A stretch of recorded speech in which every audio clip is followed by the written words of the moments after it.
Hey guys, so recently, just now on my Tumblr, I posted these two things that you probably thought were just a weird meme or something, but and they were titled "This bitch got roaches in her crib" and "This hoe still got roaches and now rats in her crib." Now you probably, like I said, thought that was some kind of meme because it really looks like a meme. I mean, it's very poorly constructed. The typography is awful, and it looks like bad stock images or something. So I could see you thinking, okay, I guess Rin's just memeing or whatever. Who cares? But no, it wasn't just a random meme. These are actual legitimate book covers for an actual legitimate published book series, and that series is by a man named Quan Mills, I think. Hang on.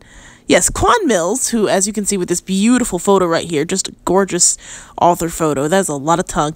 Anyway, he is an author and a prolific one. He has self-published several things on Amazon Kindle, and they range in topic from the Gutter Hoe Dreams series to Pregnant by My Mother's Gay Husband, Bad White Bitch, that's a series as well, The Crack Hoe Dreams, This Is What Real Bitches Do, Thought Tiana, really just so many posts by Mr. Mills. Like I said, absolutely prolific. But this one, so that shocked me well enough. In fact, if you click his name here, let's see if we can get, yes, you can see, yes, profound and prolific writer by his own definition. He's a profound and prolific writer from the sizzling streets of Miami, Florida. And yes, he has written so many books, and they all look horrifying, but at the same time, pretty intriguing nonetheless. So anyway, this bitch got roaches in her crib, which I think he edited to "This hoe got roaches in her crib." I guess maybe he was self-censoring. But anyway, there's a sample available on Kindle, and it's also only 99 cents, so I'm probably going to have to do a full book read at some point. I may even try to get a collab on that or something. But for the moment, I thought I'm going to read this free sample that they offer, because this is too good not to look at. I mean, it just deserves to be examined. And quite frankly, yeah, what can I say? I've never looked at this before. This is completely organic. Let's just see what this is about, because I have to know. I just have to. Okay, here we go. Chapter 1. All these fucking roaches and shit. God motherfucking damn it! Fred Quisha's murderous gaze was laser focused onto 5 black brownish roaches, all ranging in sizes. A bitch ain't got time for this shit today. I'm hungry and a bitch ooh. You can read that yourself. The agitated Section 8 Strag continued to nag. This is so much worse than I thought. The biggest roach, Daddy Roach Sr., embarked on a dangerous journey to lead his family to the mecca of stale food. His wings lightly flapped.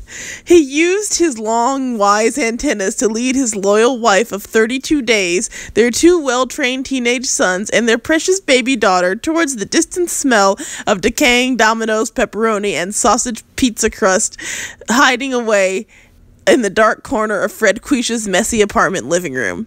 Every 3rd Friday of the month, when them food stamps hit her EBT card, Fred Quisha usually treated her 3 kids to greasy pizza, saucy buffalo wings, and Cinna sticks. The pizza fiesta was some kind of food stamp renewal day of celebration.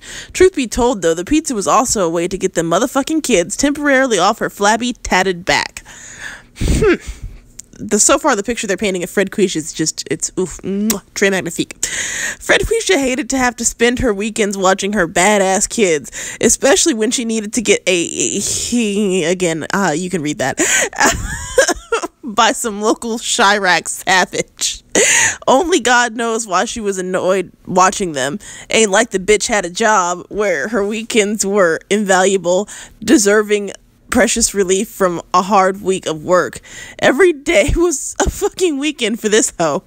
Anyways, this particular crust Daddy Roach scented had been nested away for weeks, shit, probably months, out of the purview of the other vermin living in the grimy apartment. Had Fred Quisha's mama taught her the importance of admiring cleanliness as a virtue, the 3-month-old crust would have been a non-issue. Perhaps then Fred Quisha would have not been staring down the critters family peacefully pilgrimaging across the hallway's dusty white cracking baseboard.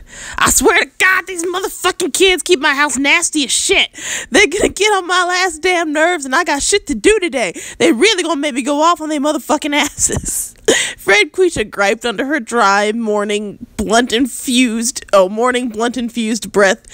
Fred Quisha, better known as Moo Moo in the streets, positioned herself in close proximity to the migrant roach family. A bitch was ready to go to war against the critter enemies invading her living room. Her eyes turned to homicidal slits. A butterfly of anxiety flapped its wing around her growling empty stomach. Fred Quisha knew roaches were hard to motherfucking kill. If she was going to be victorious in offing the sneaky fuck nigger roach and his family, she needed to smite hard so she could crush their organs, killing them on instant impact. Ooh, that's intense for crushing a roach. Fred Quisha raised her right foot, leaned down, and pulled off her Walmart black flip-flop. So descriptive. Now, armed with and dangerous with the $2.99 plastic flip-flop in her hand, she slowly and carefully hovered her weapon of choice over Daddy Roach Sr. His long antennas wavered side to side, unaware of Fred Quisha's looming death plot. Raised in Chicago's notorious Cabrini Green housing projects, high-rises till the age of 20, Fred Quisha had no trace of fear for roaches in her body. No fear of white mice, no fear of daddy long-legged spiders, not even a trace of fear for Norwegian brown rats, once a major problem in Chicago's slums. Ducking and dodging at the sound of rapid gunfire was the most valuable tool any young nigga growing up in Chicago's fucked up and ultra-violent housing projects had to learn quickly.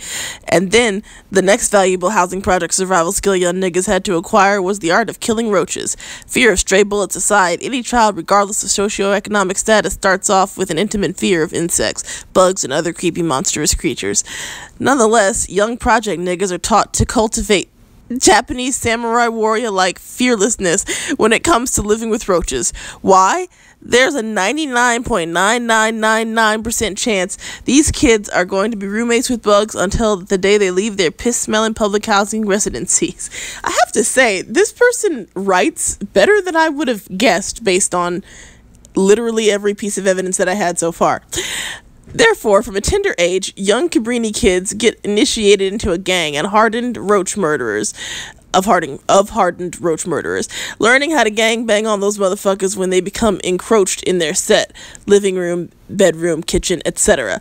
So now, with all that being said, you already know a ghetto bitch like Fred Quisha was a certified roach hitter. Concentrate, bitch. You got it. Fred Quisha thought to herself, kill these fuck niggas. Hang on.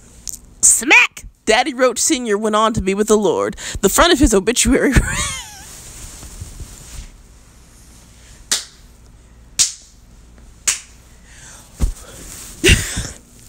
The front of his obituary read, homegoing celebration for the late Daddy Roach Sr. Sunrise, May 2018, sunset, June 2018. When was this book written? It had to have not been very long ago. Reverend Dr. Lucius Roachson III presiding. Mama Roach, shocked and grieving, tried to flee for cover. Her 3 kids trailed her, but this lethal Fred Quisha hoe obviously wasn't gonna let them get away. They had to motherfucking die too and be married next to their daddy. Where the fuck y'all think y'all going, huh? Fred Quisha shrieked, with the retribution color in her vicious words. Smack, smack, smack, smack! Gruesome, genocidal sight. An entire family wiped out. But this was just the beginning of a growing problem. Daddy Roach Sr. had 1,861 brothers, sisters, nieces, nephews, uncles, aunts, and other relatives lurking in the cut, ready to get that pizza crust and other discarded trash scattered throughout her cluttered and disgusting apartment. My gosh, that is beautiful. That was just beautiful. And there's more, and there's more. And like I said, this is the whole book. I mean, this downloaded several pages for me as the testing pages, and I don't think the book is very long, but it's like 286 pages. But yeah, I don't even know what to say. That was just an experience, really. I'm definitely gonna probably have to read the rest of this at some point, because it is, ooh, I'm gonna have to look more into your work, Mr. Kwan. Lord have mercy.